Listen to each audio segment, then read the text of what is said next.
Yo creo que el título de esta conferencia es muy válido y en cierta manera cada uno de nosotros hemos podido comprobar su veracidad, que perdimos una gran república. Cuba no era un paraíso. Algunos pretenden decir que Cuba era un paraíso, que era una república perfecta. No es cierto. Nunca fue un paraíso, pero era uno de los países con mejores índices sociales y económicos de toda América. Queríamos tantas cosas buenas que confiamos la república que perdimos a un grupo de facinerosos, de malhechores encabezados por los hermanos Castro. Había problemas en la isla de toda índole. Sin embargo, muchos se habían resuelto a través de los años. Aunque desde mi perspectiva, el golpe militar del 10 de marzo del año 1952, que rompió el ritmo constitucional, propició un desequilibrio que afectó gravemente a la nación y facilitó la irrupción del totalitarismo en nuestro país. Cierto que la Constitución de 1940 había sido restablecida en 1955, empero el clima político no volvió a ser el mismo a pesar de los progresos económicos. La violencia y en consecuencia la inseguridad hicieron presa del país, decreciendo todos los índices, incluidos los económicos, a la vez que eran cercenados los derechos ciudadanos, situación que se agravó profundamente y de manera radical a partir del 1 de enero de 1959. Regresando al periodo previo al triunfo de la insurrección y la violencia de las partes inmersas en la lucha política, podemos aseverar que la situación económica y social de la isla estaban en franco proceso de mejora. Muchos de nosotros ignorábamos hasta qué punto llegaba el grado de desarrollo alcanzado en Cuba en comparación con el resto de América Latina y el mundo. Y es preciso conocerlo y recordarlo con orgullo para sentirnos cada vez más cubanos. En el país Cuba existían amplias libertades económicas y se contaba con una notable movilidad social. El ser humano progresaba. Las inversiones extranjeras en la isla eran importantes y la legislación laboral era significativamente positiva, aunque no se cumpliera en su totalidad. Y cuando más lo podemos apreciar, y es una breve digresión con el permiso de Lolo, es en el año 1959 cuando muchos de los que no pagaban impuestos en la República se volvieron locos por pagar los impuestos que le debían al fisco. Cuando muchos millonarios cubanos donaron a la reforma agraria que le había quitado a otros millonarios sus bienes, donaban reses, donaban ganado, donaban dinero, en fin, eso lo conocemos todos. Pero aquí es válido ese pensamiento de José Martí, que leímos hace un rato, de que no son solo los forajidos extranjeros los culpables de nuestros males. En muchas ocasiones somos nosotros mismos. La Constitución de 1940, una carta magna elaborada en asamblea pública por todas las fuerzas políticas del país, no lo podemos olvidar. Los comunistas formaron parte de la elaboración de esa Constitución, lo que demuestra la claridad y la amplitud de nuestros políticos y de nuestra sociedad. Establecía la división de los poderes públicos, ejecutivo, judicial y legislativo y la independencia de los mismos, junto a prerrogativas sociales y económicas mucho más avanzadas que la mayoría de otras legislaciones del hemisferio. Por ejemplo, salarios mínimos, fijada por comisiones paritarias de patronos y obreros, prohibición de hacer descuento de los salarios o sueldos de los trabajadores. Ustedes recuerdan que en la década del 30 y en el 20 existía esa práctica donde había empleadores que pagaban con bonos, no con dinero, donde había empleadores que pagaban con comida, no con dinero. El estipendio de los trabajadores tenía que ser saldado en dinero y no en mercancías. Seguro social obligatorio, incluida la invalidez y la vejez. Derecho a jubilación por antigüedad y pensión por causa de muerte, siendo Cuba el primer país del mundo que otorgó este derecho a los trabajadores agrícolas. Eso es importante destacar, porque fueron esos mismos trabajadores agrícolas los que años más tarde fueron los primeros en enfrentar al castrismo. Fueron los primeros que en llanos y montañas de Cuba se alzaron en armas para combatir el totalitarismo. Las jornadas laborales estaban prescritas que fueran de 8 horas y de 6 para quienes estuvieran entre los 14 y los 18 años de edad. Descanso retribuido de un mes por cada 11 de trabajo. Repito, estas cosas no se cumplían en muchas ocasiones a cabalidad, pero estaban ya establecidas en nuestras leyes. Lo que hacía falta era la autoridad que las hiciera cumplir.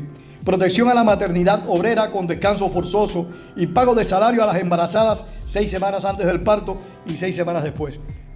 Hay muchos países que vienen a tener esta distinción a las mujeres hace muy pocos años. Nosotros ya en la década del 40 lo habíamos establecido.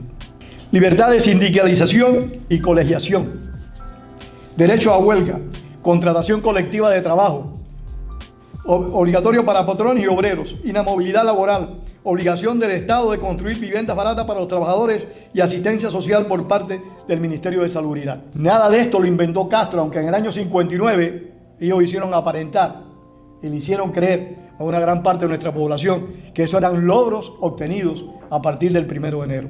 Mentira. El salario promedio del trabajador agrícola cubano era el 7º del mundo y sabemos que era poco, pero aún así era el 7º del mundo. Así que imaginemos cómo sería el de las naciones de América Latina. Y el segundo de América Latina. El salario industrial, el segundo de América, de toda América en su conjunto. No podemos afirmar que las disposiciones en la Constitución Nacional se cumplieran a cabalidad, como acabo de decir, pero sí en amplios sectores de la vida productiva. Los hermanos Castro y sus asociados nacionales y extranjeros se impusieron la tarea de refundar a Cuba como república y nación. Misión para la que contaron con destacadas personalidades que paradójicamente habían contribuido al progreso del país, pero que al parecer convivían con un nivel de insatisfacción que los condujo a involucrarse en un proceso del cual renegaron mayoritariamente. Los que vivimos el año 1959 nos debatíamos entre el miedo y la esperanza. Teníamos miedo de la crueldad de este individuo, pero también teníamos esperanza de que se decidiera a resolver los problemas que todavía padecíamos en Cuba. Esta situación, si pudiera decir, la vislumbró Fernando Ortiz, destacado pensador cubano que en su ensayo por la integración racial de blancos y negros de 1942 escribió sobre su inquietud de los graves peligros que amenazaban la nación, apuntando de forma categórica que los cubanos estábamos corriendo el riesgo de perder, cito, la paz venidera, aludiendo a una fermentación desintegradora que nos viene corroyendo. O sea, Fernando Ortiz vio que la esperanza en el 59 solo iba a quedar en miedo. Lo apreció mucho antes de que triunfara la insurrección castrista. La histeria colectiva, calificativo del historiador Enrique Encinosa, a favor del triunfo insurreccional del 1 de enero del 59 fue apabullante. La población realmente confió que se produciría una alborada mágica que haría posible la divisa martiana con todos y para el bien de todos.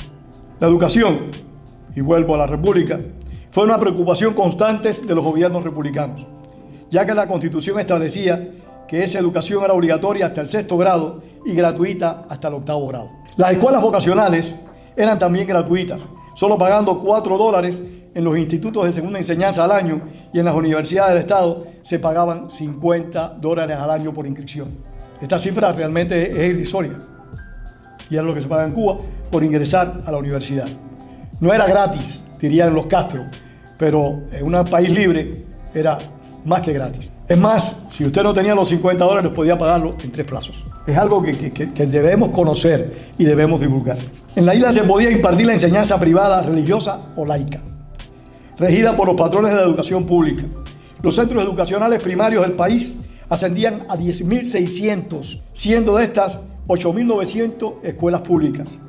Había 14 escuelas normales para maestros, e igual número de escuelas de comercio y 21 institutos de segunda enseñanza, sin contar los privados, además de escuelas de periodismo, bellas artes, agricultura y tecnológicas.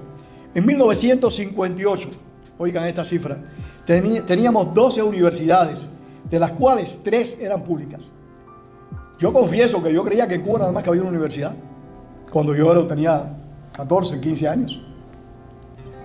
Después, cuando uno va enterándose y conociendo las confiscaciones, las expropiaciones, uno va conociendo por los propios medios castristas la cantidad de instituciones que iban siendo confiscadas y controladas por las nuevas autoridades. Todas disfrutaban de autonomía universitaria.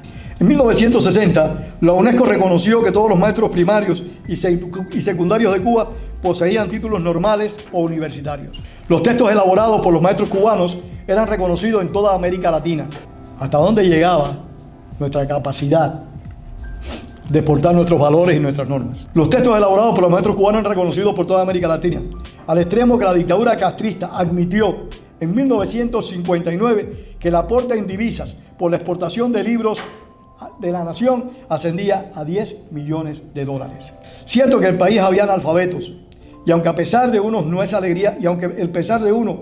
alegría para nadie, Debemos decir que el 77.9% de los cubanos sabían leer y escribir, ocupando en nuestro país el tercer lugar en el ramo en América Latina, superado únicamente por Argentina y Uruguay. Sin ser perfecta, estaba muy por encima de la de otros países de nuestro continente. Y eso se testimonia en un documental que dirigió el aquí presente Wenceslao Cruz, que se llama Mito y Realidad de la Medicina en Cuba. Está en YouTube, los invito a que lo vean.